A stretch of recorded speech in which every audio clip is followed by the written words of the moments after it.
Kebajikan manusiawi itu ada 4, yang juga disebut kebajikan kardinal, kebijaksanaan yang belum kita bahas, keadilan yang sekarang kita bahas, keberanian yang sebelumnya sudah kita bahas, dan penguasaan diri yang pertama sudah kita bahas. Sementara itu kebajikan yang sifatnya ilahi itu ada 3, iman, harapan, kasih.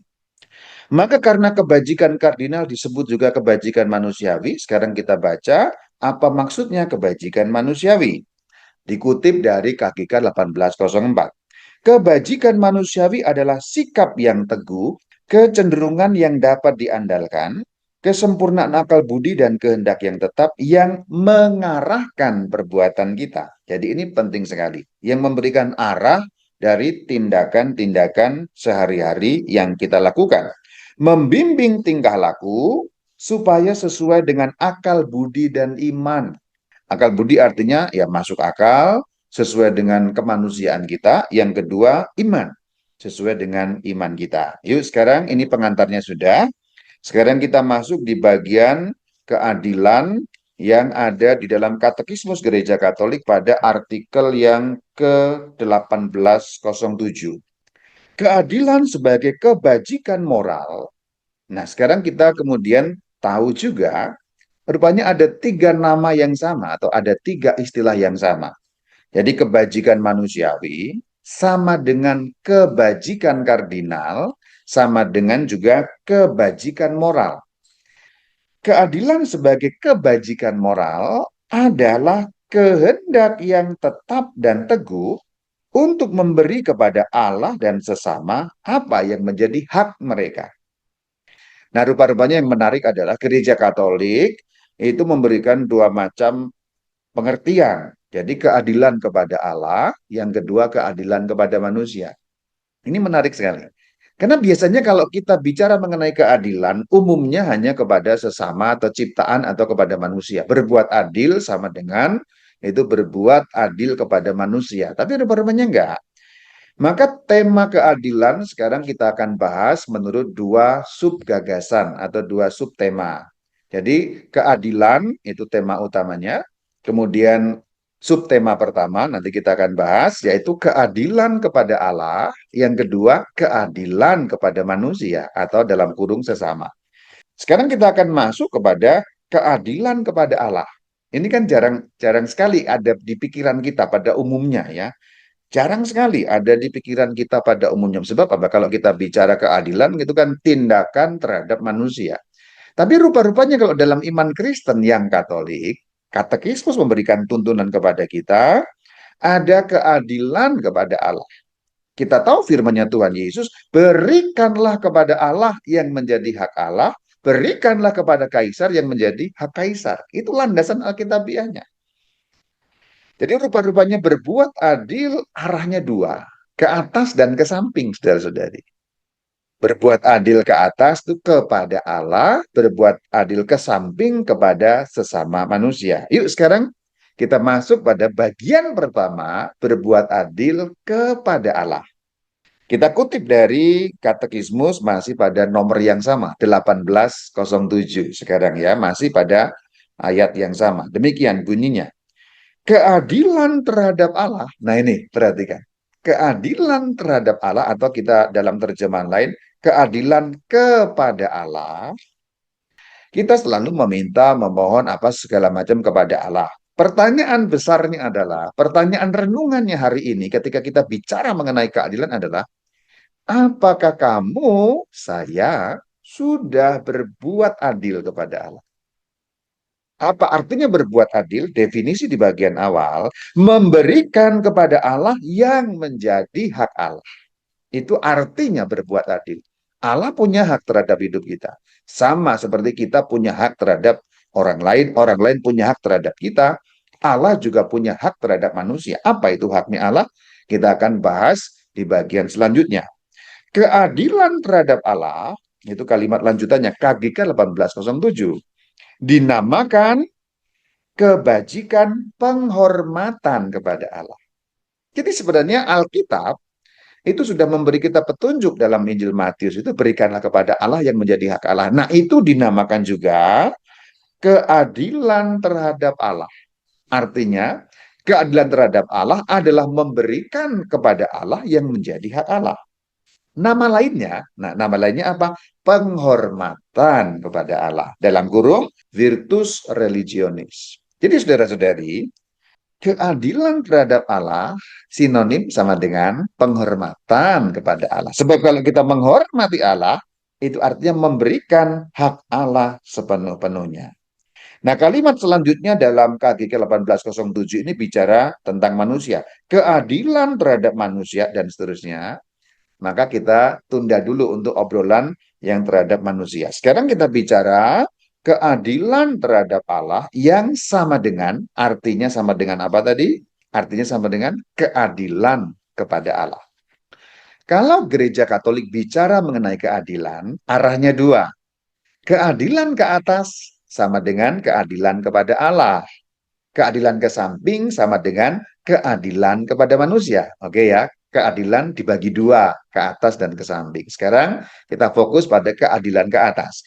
Keadilan ke atas yang disebut sebagai keadilan kepada Allah, nama lainnya apa? Penghormatan kepada Allah. Nah, penghormatan kepada Allah ini sama dengan keadilan kepada Allah. Ada 4 hal yang disebut sebagai penghormatan kepada Allah. Pertama, penyembahan. Kedua, doa. Ketiga, kurban. Dan keempat, janji dalam kurung nazar. Maka kalau saudara-saudari contoh melakukan nazar atau janji yang kemudian melepaskan atau kemudian dalam arti memenuhi nazar itu keadilan kepada Allah. Kalau saudara-saudari melakukan penyembahan kepada Allah, itu keadilan kepada Allah. Yuk sekarang kita bahas 4 hal atau 4 tindakan keadilan terhadap Allah. Tindakan pertama, penyembahan. Kita bahas ya.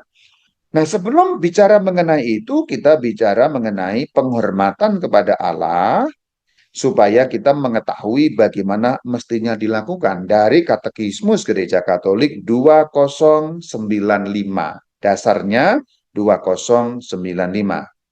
Demikian bunyinya. Kebajikan-kebajikan ilahi, yaitu iman, harapan, dan kasih. Tadi di pengantar sudah saya bicarakan ya. Membentuk dan menjiwai kebajikan susila. Susila itu dalam kurung moral. Jadi artinya apa?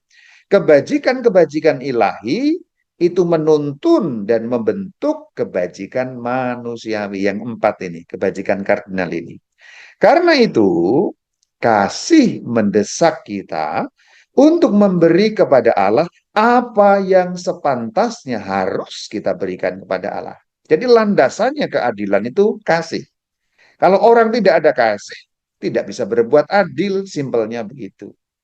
Jadi landasan tindakan adil itu kan tindakan manusiawi sebenarnya. Adalah suatu keutamaan yang awalnya jadi namanya keutamaan ilahi. Kalau punya kasih, orang bisa berbuat adil. Kalau orang kasihnya sedikit, maka kemudian berbuat adilnya juga ada kesulitan. Karena itu kasih mendesak kepada kita memberi kepada Allah apa yang menjadi hak Allah. Hak Allah kita berbuat adil kepada Allah. Tadi itu nalarnya seperti itu. Kebajikan hormat kepada Allah, yang nama lainnya tadi apa? Adil kepada Allah, itu dikatakan membuat kita siap mengambil sikap ini. Sikap ini yang dimaksud apa? Yang 4 tadi saya katakan. Penyembahan, kemudian doa, kemudian kurban, kemudian nazar atau janji. Yuk kita ulangi. Kamu disebut berbuat adil kepada Allah kalau melakukan satu apa? Penyembahan. Dua, doa. Tiga, kurban. Empat, janji alias nazar. Nomor 2, doa loh ya. Simpelnya kalau kamu nggak pernah berdoa, kamu nggak adil kepada Allah. Itu simpelnya begitu. Jadi kalau ditinjau dari sudut pandang manusia, sebenarnya doa adalah perbuatan adil kepada Allah. Sekarang kita bahas mengenai penyembahan. Mengenai penyembahan ini dibahas di dalam Katekismus Gereja Katolik 2096. Tindakan pertama kebajikan hormat kepada Allah ialah penyembahan. Simpelnya kalau kamu nggak nyembah Allah, ya kamu nggak mungkin berdoa. Simpelnya kalau kamu nggak beriman kepada Allah, ya kamu nggak mungkin melakukan janji atau nasar kepada Allah. Sebulah orang ateis yang nggak akan berdoa dia karena apa? Ya dia nggak nyembah Allah kok gitu. Maka dikatakan tindakan pertama berarti prioritasnya Itu adalah penyembahan. Apa itu artinya penyembahan? Nah, kita kan seringkali juga tidak tahu ya, worship itu apa, penyembahan itu apa sih? Kan seringkali ada, wah kita melakukan praise and worship ya. Apakah nyanyi-nyanyi itu praise and worship? Nah, nanti dulu. Seringkali kan secara gampang kita mengatakan nyanyi-nyanyi, puji-pujian gitu ya. Kayak tadi itu tuh praise and worship. Apakah begitu? Nanti dulu. Apakah penyembahan sekedar nyanyi-nyanyi kayak gitu? Nanti dulu, enggak begitu. Terlalu simpel kalau hanya nyanyinya itu sudah kita sebut penyembahan nanti dulu. Jadi penyembahan lebih dalam daripada itu, yaitu yang ada dalam kitab Ulangan. Kalau kamu pengen tahu itu nanti dalam kitab Ulangan pada pasal yang ke-6 ayat yang ke-13. Itu yang dikutip di dalam Perjanjian Baru nanti ada di Injil Lukas 4 pada ayat yang ke-8. Jadi landasan perjanjian lamanya, Ulangan 6 ayat ke-13. Itu landasan di perjanjian lama. Itu penyembahan tuh begitu. Nah, kemudian di dalam Injil Lukas itu mengutip kitab Ulangan atau menggarisbawahi kitab Ulangan, Lukas 4 ayat 8 bunyinya demikian. Engkau harus menyembah Tuhan Allahmu dan hanya kepada Dia sajalah engkau berbakti. Apa artinya menyembah? Kita baca keterangannya atau tafsirannya ada di Katekismus Gereja Katolik 2096. Menyembah Allah berarti mengakui Dia sebagai Allah, sebagai pencipta dan penyelamat, Tuhan dan guru dari segala sesuatu yang ada, sebagai kasih yang tak terbatas dan penuh kerahiman. Jadi praise and worship yang sejati bukan nyanyi-nyanyian. Tapi apa? Mengakui Allah sebagai pencipta dan penyelamat. Mengakui Allah sebagai kasih yang tak terbatas. Bahkan ketika dalam kenyataan sehari-hari kita sedang mengalami penderitaan. Kan seringkali kalau kita mengalami penderitaan, kemudian menghayati Allah sebagai kasih yang tak terbatas, sulit sekali kan? Simpelnya begini, kalau orang sedang menderita, aduh aku tidak dijawab, berarti Tuhan tidak baik kan begitu. Simpelnya begitu, Tuhan tidak mengasihi saya. Kalau saya dikasihi Tuhan, tentu saya nggak ada dalam penderitaan ini. Saya menderita karena Tuhan tidak kasih terhadap saya. Berarti Allah bukan kasih yang sempurna, kan begitu. Cara simpel begitu. Kalau hidup kita sedang baik-baik saja, ya gampang untuk menghayati, wah Tuhan baik. Meskipun tidak selalu gampang ya. Ada orang-orang tertentu yang cenderung justru meninggalkan Allah ketika mengalami baik-baik saja. Jadi keadaan yang baik-baik saja, misalnya makmur, sehat, semuanya tercukupi, rezeki lancar, kaya raya sebulan demikian, sehat, kaya raya, itu kan keadaan baik-baik saja. Ada dua hal nanti yang bisa muncul dari situ. Pertama, orang kemudian bisa dekat kepada Allah dalam arti kemudian bisa menemukan, oh ini semua karya Tuhan bagi saya. Ini semua kasih Allah pada saya. Ini semua kerahiman Allah yang ditujukan kepada saya. Ini semua terjadi hanya karena Tuhan memberi kepada saya. Itu penghayatan pertama akan bawa pada iman. Tapi boleh jadi keadaan yang sama belum tentu membawa kepada iman, saudara-saudari. Sebulan, sehat, kaya raya sama, tapi orang berbeda, orang bisa memaknainya demikian. Ini semua hasil kerja kerasku. Aku memeras keringat, aku banting tulang, siang jadi malam, malam jadi siang, kepala jadi kaki, kaki jadi kepala. Oleh sebab itu, ini semua adalah hasil kerjaku, jerih payahku semata-mata. Bukan karunia Tuhan. Jadi keadaan yang baik-baik saja belum tentu membawa orang kepada iman. Belum tentu. Pada akhirnya iman itu bukan bukan soal nanti keadaan kita baik atau buruk kok. Bahkan keadaan yang buruk sekalipun orang bisa membawa kepada iman. Tapi belum tentu juga. Ada juga contohnya ketika situasi buruk terjadi, yang terjadi malah menghujat Tuhan, kehilangan iman kepada Tuhan. Itu bisa. Jadi misalnya keadaannya hancur, udah sakit, usaha hancur, jadi miskin sebulan demikian. Kemudian orang pertama bisa mengatakan, oh ini mungkin Tuhan mau bicara sesuatu kepada saya. Seperti Ayub contohnya. Kalau kita menerima apa yang baik dari Allah, maka ya kita perlu bisa menerima apa yang buruk kan. Itu Ayub begitu. Sikapnya beriman kepada Tuhan. Anaknya mati, usahanya hancur, bahkan Ayub itu sampai sakit badannya, tetap tidak berdosa kepada Tuhan, setia beriman terus kepada Tuhan. Itu Ayub. Tapi apakah orang lain bisa bersikap sama? Belum tentu. Orang lain bisa mengatakan, aku begini karena Tuhan jahat kepada saya. Tuhan tidak baik, Tuhan tidak adil, Tuhan tidak fair. Saya dibuat begini, kalau Tuhan Maha Kasih, kasihnya tak terbatas, saya nggak mungkin dibuat seperti ini oleh Tuhan. Kalau gitu Tuhan memang tidak ada, atau Tuhan ada tapi nggak peduli, maka saya nggak mau sembah Tuhan lagi. Bisa? Bisa. Bisa terjadi maksud saya. Ada kemungkinan-kemungkinan, jadi orang dalam keadaan baik-baik saja, terbuka selalu dua kemungkinan, menyangkal atau menolak Tuhan, atau kemudian beriman kepada Tuhan. Sementara itu keadaan yang buruk pun demikian juga. Tidak ada rumus bahwa kalau baik nanti akan beriman, kalau buruk akan beriman. Enggak. Contoh para martir ya. Apakah para martir itu hidupnya baik-baik saja? Contohnya orang-orang Kristen awal. Kalau kita pergi ke Roma, ya, Kolosium itu kita tahu itu tempat untuk gladiator, untuk adu singa, singa dengan manusia, manusia dengan gladiator gitu ya.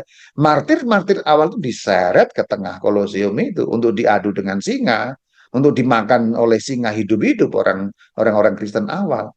Apakah mereka kemudian menyerah? Tidak. Apakah kemudian mereka kehilangan iman? Tidak.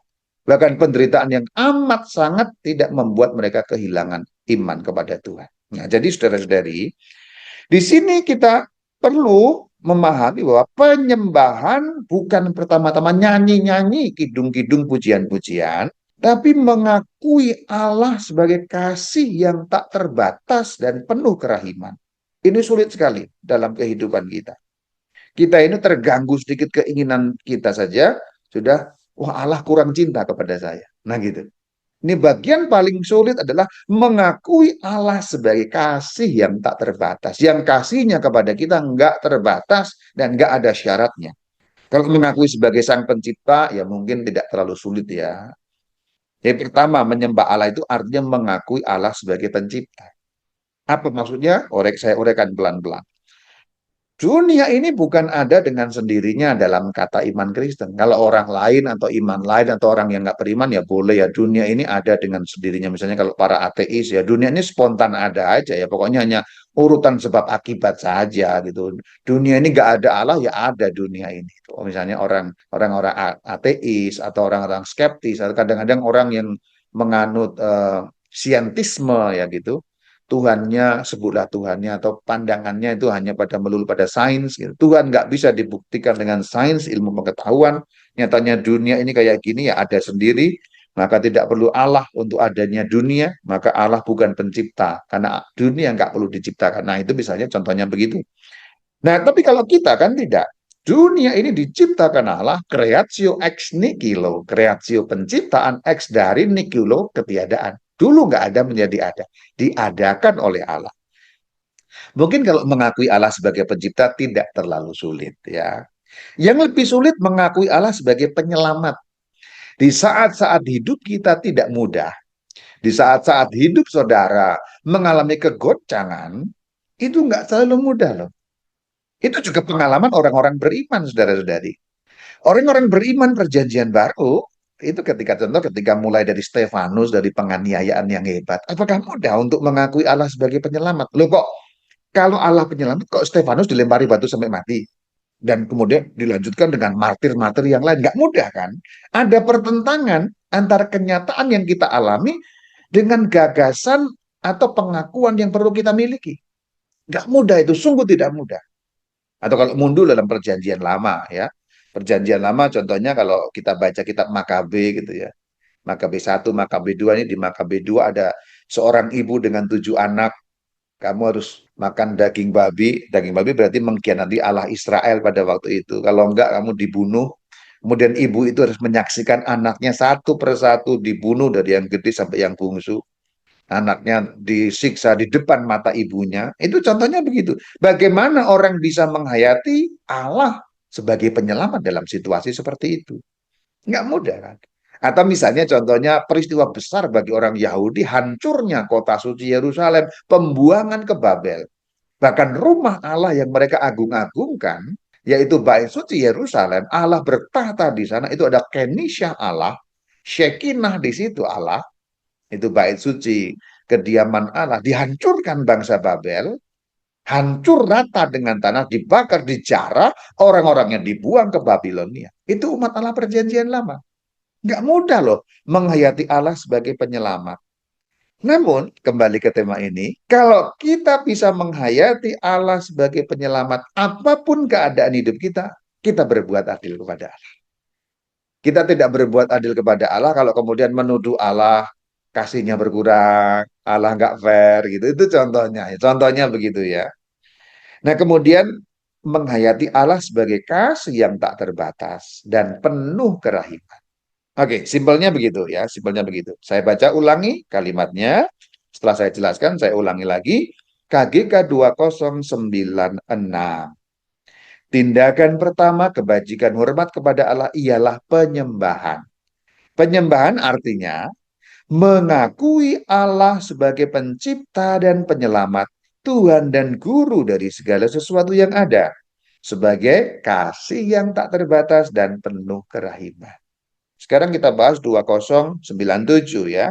Kalimat pentingnya, keadaan makhluk yang tak bernilai, kita manusia. Dalam istilah katekismus, keadaan makhluk yang tak bernilai. Tak bernilai itu artinya nggak bisa dari diri kita sendiri, keberadaan kita ini. Karena apa? Kalimatnya di bagian akhir, memperoleh seluruh keberadaannya dari Allah. Ini kalimatnya memang ruwet. Saya ulangi lagi. Menyembah Allah berarti dengan penuh hormat dan ketaklukan absolut mengakui apa yang diakui, keadaan makhluk yang tak bernilai. Kita nggak ada nilainya sebenarnya.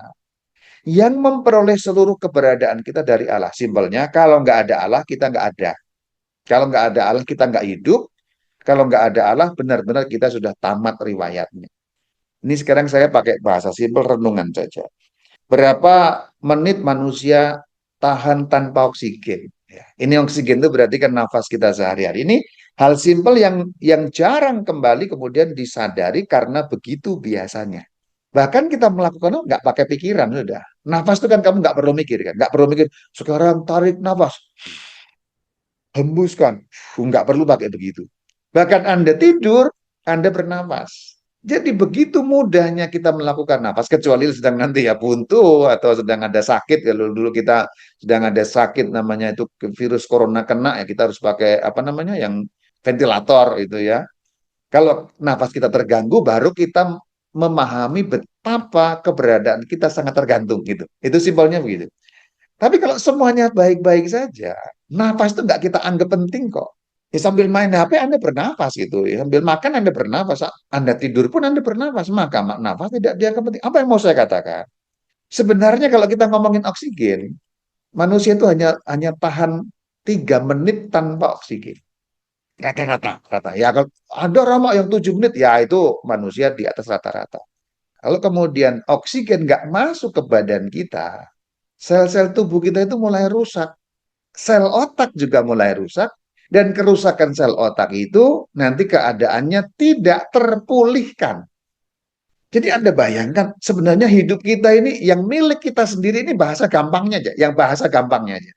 Sebenarnya hidup kita ini yang milik kita sendiri hanya 3 menit ke depan, saudara. Udah ini saya pakai renungan gampang supaya kita memahami betapa bergantungnya kita, keberadaan kita kepada Allah. Kita mulai dari refleksi renungan tentang nafas. Oksigen itu perlu untuk sel kita. Nah, kalau kemudian nggak ada oksigen, darah keliling tanpa oksigen. Sel tubuh mulai mati. Itu hanya tahan 3 menit rata-rata. Maka dalam renungan yang begitu sederhana, kamu itu hanya punya waktu 3 menit. Setelah itu adalah kebaikan Allah. Dalam arti kita makhluk yang nggak punya nilai bisa berada menjadi punya nilai kalau tergantung pada keberadaan Allah. Karena Allah itu ada, memberi kita penopang hidup yang menghidupkan kita. Simpelnya begitu. Sebenarnya betapa rapuhnya kita manusia. Kerapuhan kita sebagai manusia itu sering tidak kita sadari karena kita berada dalam keadaan sehat, seakan-akan dunia ada dalam kendali kita. Tapi sebenarnya sesungguh-sungguhnya makin kita melihat badan kita, makin kita bisa tahu, melihat dengan lebih jelas badan kita, pengetahuan kita bertambah. Kalau Anda makin tahu tentang pengetahuan biologi, pengetahuan medik gitu, akan makin mengagumi bahwa sebenarnya kita mengagumi keberadaan Allah dalam arti itu yang menyokong keberadaan kita, maksudnya begitu. Betapa rapuhnya hidup manusia. Kita tiba-tiba berubah menjadi seonggok daging busuk. Maaf, saya pakai bahasa kasar. Jadi sekarang yang Rama Bayu bicara begini, ini kalau oksigennya habis, 5 menit ke depan, Rama Bayu itu berubah menjadi seonggok daging busuk. Udah itu. Maka sebenarnya saudara-saudari, menyembah Allah artinya takluk mutlak, penuh hormat, dengan mengatakan, Tuhan sebenarnya saya ini merasa sok hebat memang dalam hidup seringkali dunia seperti saya pegang, saya seperti memegang seluruh kendali hidup saya, apapun yang saya punya, bahkan seakan-akan bisa merasa punya kendali atas dunia. Tapi dalam arti sesungguh-sungguhnya, hidup saya sangat bergantung padamu ya Tuhan.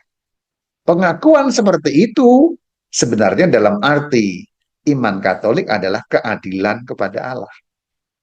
Kecongkakan hidup, menganggap kita memegang seluruh dunia, itu perbuatan yang tidak adil kepada Allah. Kalau dalam definisi katekismus. Nah itu.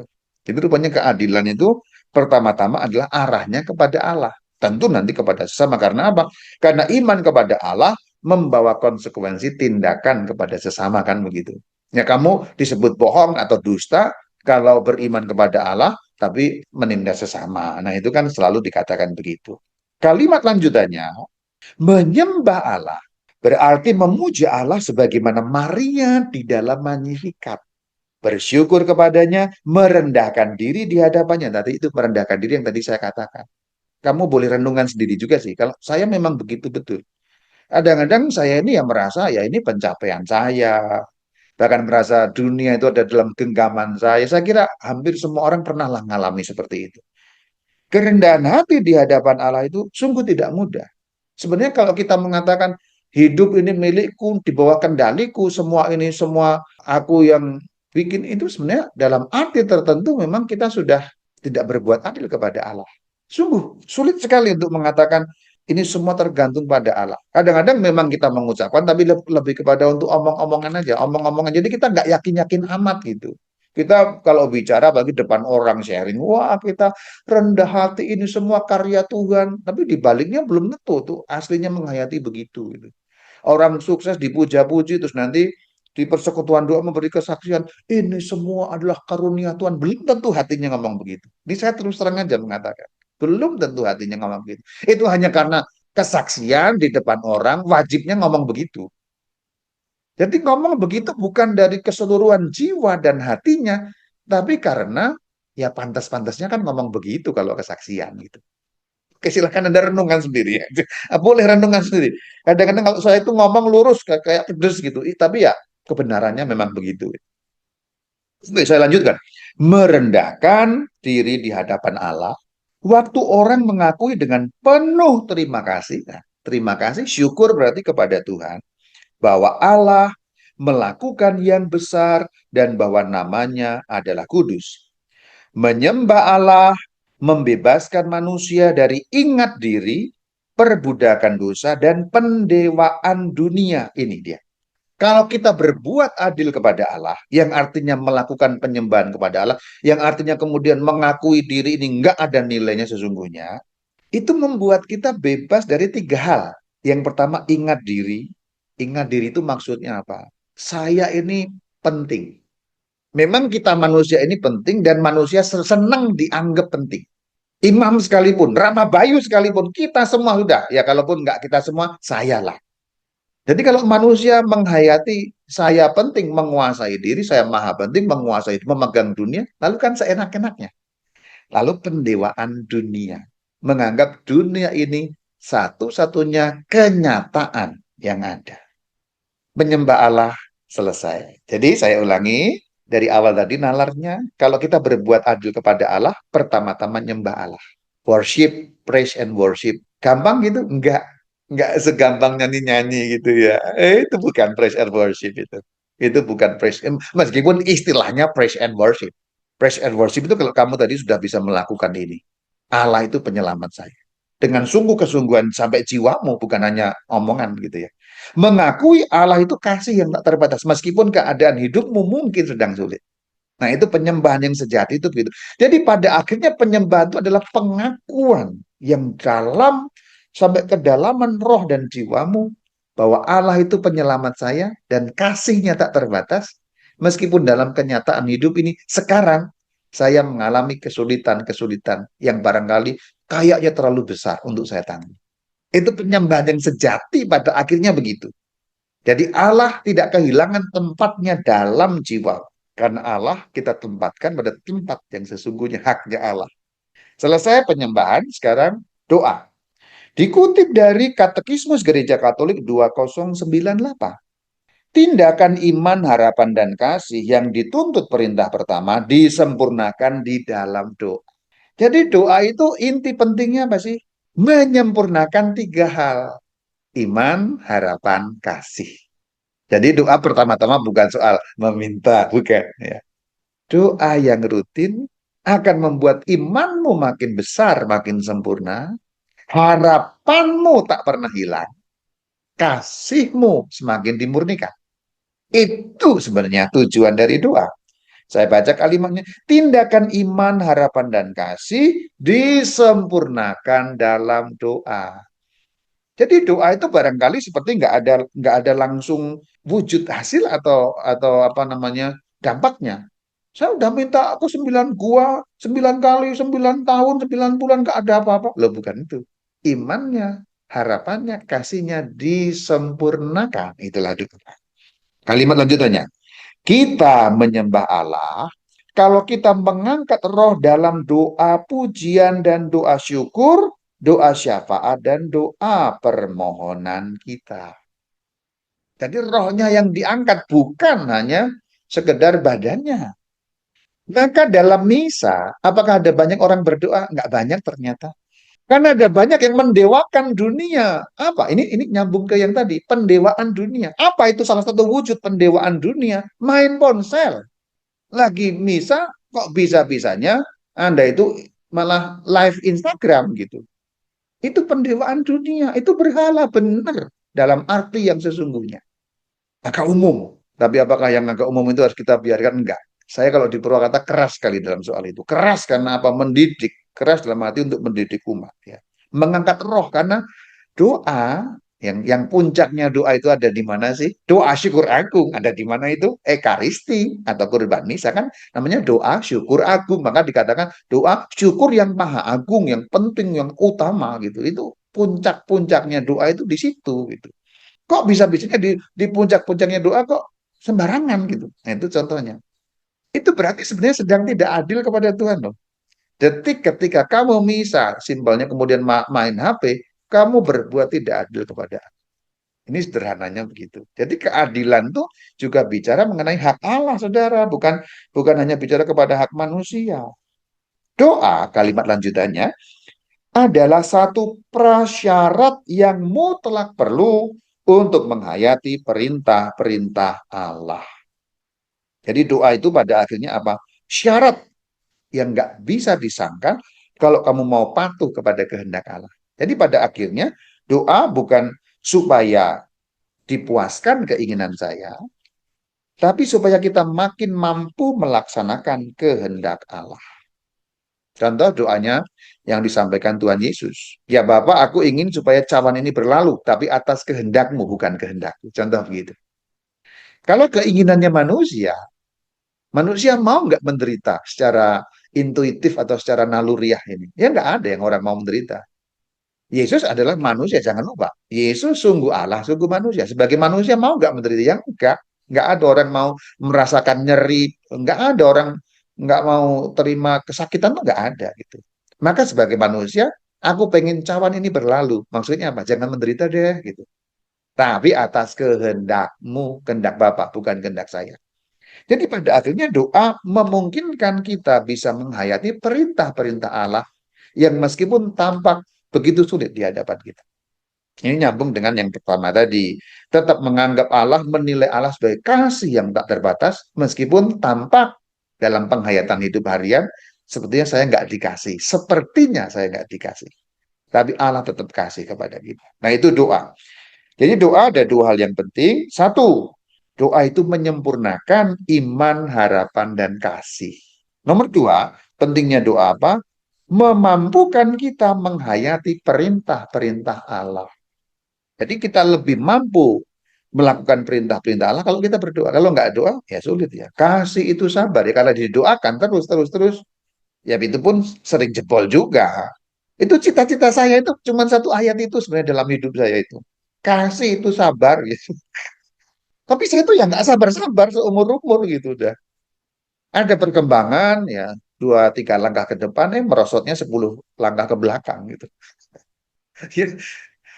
Anda yang nggak tahu ya mungkin dikira sabar, dikira wah Rama Bayu begini-begini. Ya kalau Anda lihat dari jauh ya kayak bagus gitu. Tapi Anda tanya umat Purwakarta ya nggak bagus ya. Kita baru tahu kalau orang yang kita lihat dari jauh itu kayak keren tuh ya jangan terlalu terlena saudara-saudari. Apalagi Romo-Romo Rama Bayu lah siapapun Romo saya nggak sebut. Anda yang lihat dari jauh ya atau orang yang nggak pernah ketemu saya ya wah mengaguminya kayak apa. Ketemu saya 2 hari aja oh sebel skandal ketemu saya gitu. Jadi kalau lihat tokoh-tokoh itu jangan terlalu mengagumi yang gimana deh gitu ya. Apa yang Anda lihat di layar itu nggak gitu apa kenyataannya gitu, nggak gitu kenyataannya. Di layar itu kan ya semua kita kalau di layar itu kan menampilkan yang terbaik. Kalau di layar apapun bentuknya ya, the bestnya kita gitu. Jadi orang lihat kayak yang wah gimana gitu. Kan Anda ketemu saya 3 hari, oh nyumpah-nyumpahin saya Anda ini. Kasih itu sabar nggak bisa sabar-sabar. Nah, tapi itu dalam doa ya terus gitu. Pelan-pelan. Kalau nggak berdoa, kan tentu saya nggak akan berusaha untuk memenuhi kehendak Allah kasih itu sabar itu. Tapi dengan berdoa, aduh Tuhan, mulai salah lagi. Waduh, kemarin kok yang ngamuk-ngamuk lagi gitu ya. Lama-lama ya lama-lama pelan-pelan akan sanggup melaksanakan perintah Allah yang baru satu itu. Oke, itu doa. Ada 2 hal yang penting. Sekarang kurban. Kurban dijelaskan dalam 2099 ya. Sungguh layak membawa kurban kepada Allah sebagai bukti penyembahan dan terima kasih, permohonan dan persekutuan dengan Dia. Kurban yang benar adalah nah ini setiap karya yang dikerjakan untuk mengikuti Allah dalam persekutuan kudus. Jadi kurban kalau dalam perjanjian lama yang membawa kambing domba, ya kambing domba, lembu sapi itu perjanjian lama. Tapi kemudian karena bait Allah sudah runtuh, kurban disempurnakan oleh kurban Kristus. Kurban kita apa? Ini. Katekismus 2099 yang mengutip Bapak Gereja Agustinus. Jadi kurban modern sebelah begitu, atau kurban perjanjian baru kita orang Kristen itu apa? Karya yang dikerjakan untuk mengikuti Allah. Itu artinya kurban. Anda mau persepuluhan boleh itu sebagai kurban ya misalnya. Boleh loh. Kalau orang Katolik boleh loh persepuluhan. Cuma tidak wajib itu bedanya ya. Jadi persepuluhan telah dihapus ya nggak dihapus juga sih ya boleh melakukan hanya untuk orang Katolik nggak wajib gitu ya nggak seperti yang sana-sana ditagih nggak ya. Kalau Anda mau melakukan sebagai sebuah kurban bagus boleh gitu. Oh saya bentuk kurbannya mau persepuluhan setiap bulan penghasilan saya mau sampaikan untuk karya Tuhan bagus. Atau contoh yang simpel aja. Anda bekerja, kemudian menyisihkan waktu untuk menjadi pengurus pelayanan. Contoh pengurus Dewan Pastoral Paroki, pengurus persekutuan doa. Ini karya untuk mengikuti Allah. Itu kurban loh. Sangat jelas aspek kurbannya kalau Anda jadi pengurus-pengurus begini kan. Apalagi misalnya contoh pengurus lingkungan. Kurbannya paling nggak apa? Kurban perasaan. Nah, ya kan? Ya kan? Kurban perasaan, contohnya misalnya pengurus lingkungan, pengurus gereja, diomelin umat. Kan kita kalau diomelin umat, kan nggak bisa ngapa-ngapain. Iya Pak, iya Bu, gitu aja kan. Itu paling nggak kurban perasaan ya. Dimarahin kita nggak bisa balas memarahi kan gitu. Belum lagi misalnya kurban nombok, ya, kurban dana, dan kurban waktu. Nah itu kurban. Jadi kalau dulu perjanjian lama kurban itu bentuknya adalah lembu sapi daging persembahan itu di zaman sekarang adalah setiap karya apa itu waktu, tenaga, perasaan, dana, apa saja yang kamu lakukan untuk ikut Tuhan di jalan Tuhan itulah kurban. Itu maksudnya. Lanjutkan dalam KGK 2100 2100 supaya kegiatan kurban yang kelihatan itu tulus. Nah, sekarang ungkapan dalam batinnya. Haruslah ia menjadi ungkapan sikap kurban batin. Kurban sembelian kepada Allah ialah jiwa yang hancur. Landasannya di mana? Mazmur 51 ayat 19. Nanti buka saja Mazmur 51 ayat 19. Jadi rupanya kurban itu nggak boleh atau nggak sempurna kalau hanya yang kelihatan. Anda kelihatan melayani, tapi itu sebenarnya pelarian. Apakah itu kurban? Bukan. Ya mungkin kurban tapi dikit. Nah gitu. Kurban tapi belum menyentuh pada kurban batin. Maka Katekismus 2100 mengajari kepada kita, karya yang dikerjakan untuk mengikuti Allah itu baru yang kelihatan. Di balik itu perlu ada kurban batin. Tuhan, saya memang jadi pengurus ini, ya sebenarnya berat Tuhan, jadi maki-maki umat terus. Gimana Tuhan? Tapi oke, ini kurban batin saya mau ikut Tuhan, ini saya sanggah sebagai salib. Nah, itu kurban. Karena yang kelihatan kemudian masuk dalam sikap batin, bukan sekedar nampak. Apakah ada orang Katolik sekedar nampak? Ada. Tidak banyak memang, tapi ada. Jadi terlihat di kepanitiaan, terlihat sibuk, terlihat melayani, lalu merasa keren, nah gitu. Ada nggak? Ada. Terus terang saya katakan ada. Jadi kalau Anda melaksanakan kurban, ini sikap adil kepada Allah. Oke, lanjutannya. Para nabi perjanjian lama sering mengecam kurban-kurban yang dipersembahkan tanpa keterlibatan batin. Nah, ini dikecam. Atau tanpa kasih kepada sesama. Kalau Anda ingin tahu, nanti ada di kitab Yesaya pasal 1 ayat 10 sampai 20. Itu Anda bisa lihat nanti ya. Alkitab mengatakan dengan jelas kepada kita.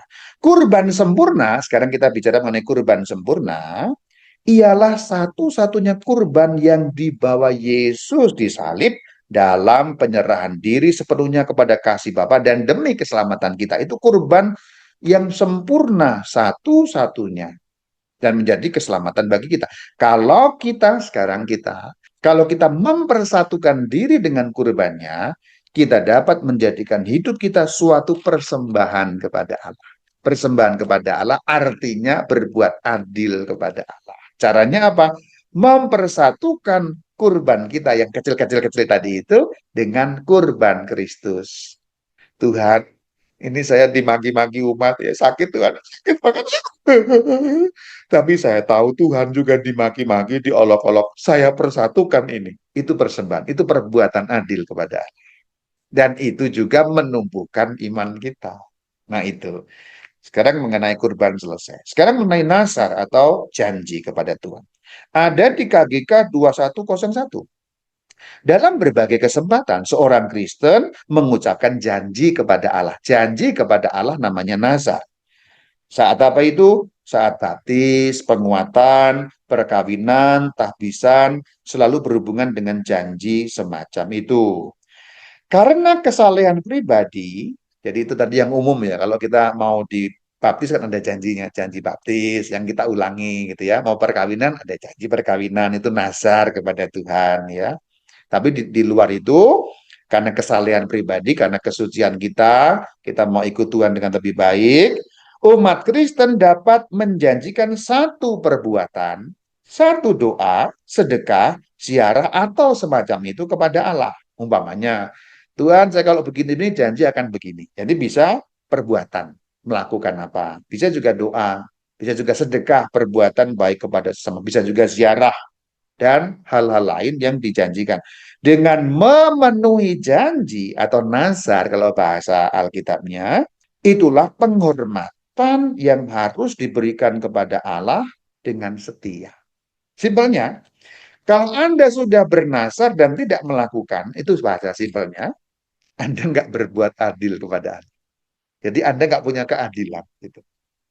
Sama sebenarnya prinsipnya. Janji kepada sesama nggak dipenuhi, yang Anda nggak adil. Janji kepada Tuhan nggak dipenuhi namanya nasar, Anda nggak adil. Dah, simpelnya begitu. Kalimat lanjutannya bicara mengenai kaul. Saya kira kalau untuk umat nggak ada sambung-sambungnya lah. Karena kaul itu diucapkan oleh ya para biarawan biarawati kepada kita. Oke. Itu mengenai keadilan kepada Allah. Jadi kita baru setengah sebenarnya omongan kita ini ya. Keadilan ada dua arahnya, ke atas itu berarti kepada Allah, ke samping kepada sesama. Yang kepada Allah empat.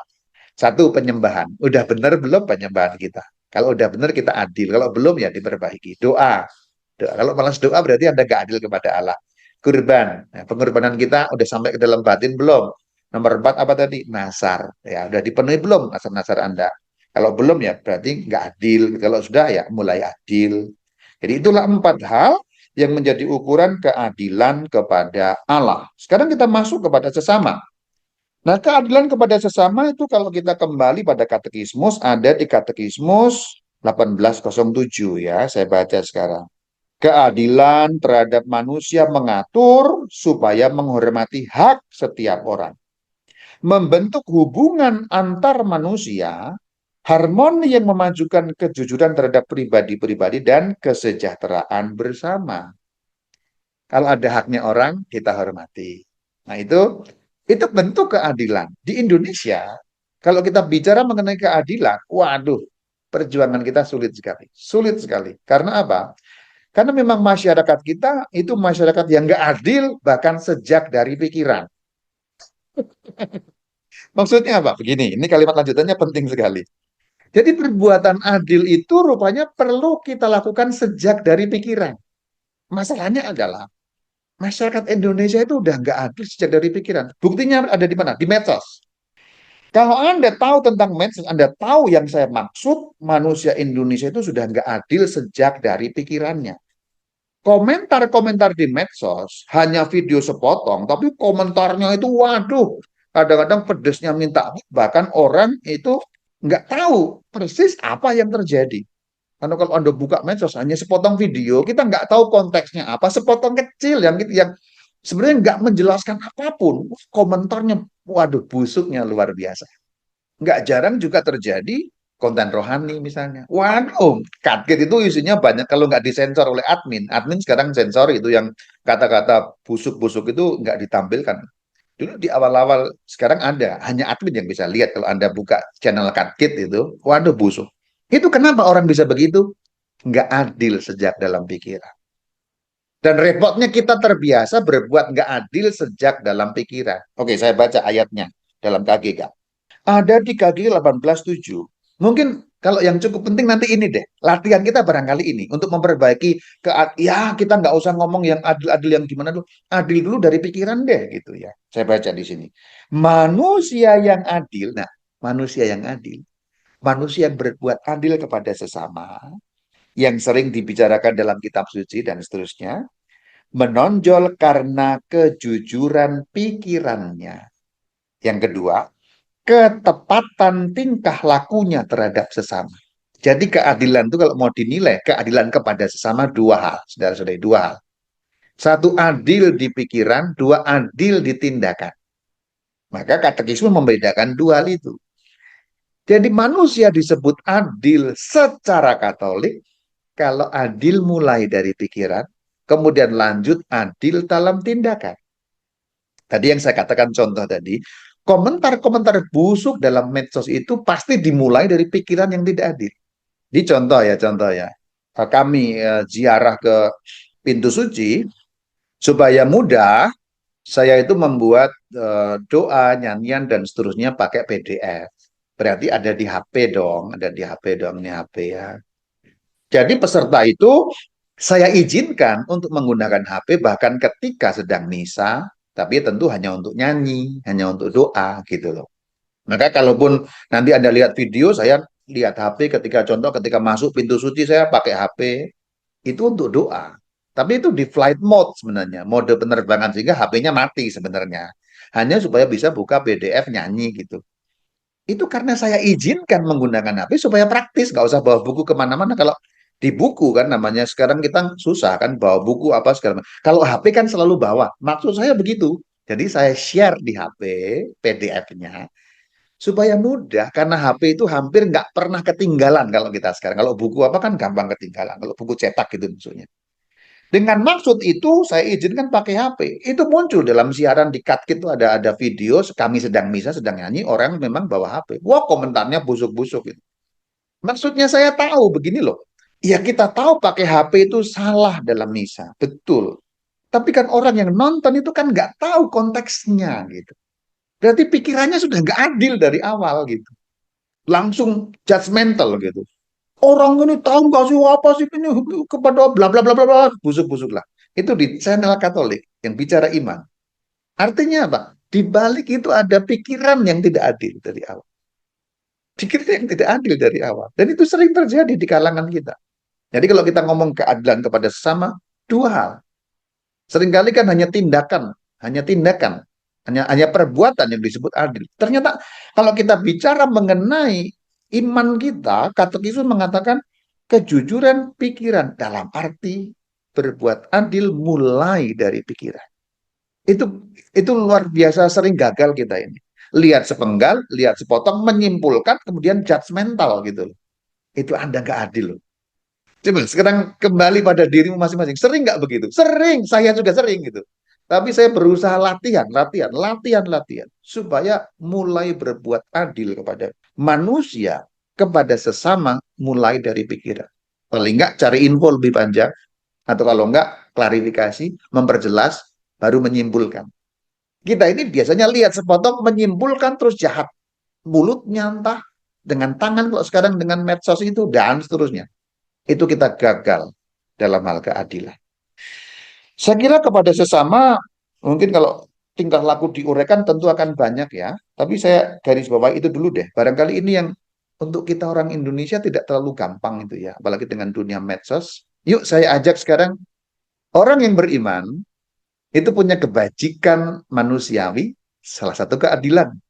Keadilan arahnya kepada Tuhan dan kepada manusia. Dan kepada manusia arahnya dua. Adil dalam pikiran dan adil dalam tindakan. Sekarang saya ajak dulu deh. Yuk latihan yuk. Adil mulai sejak dari pikiran. Katekismusnya ada di 1807. Saya kira demikian, tentu masih ada banyak hal yang bisa dibahas, tapi supaya kita bisa ada waktu untuk hal yang lain, terima kasih sudah mendengarkan. Shalom Alaikum.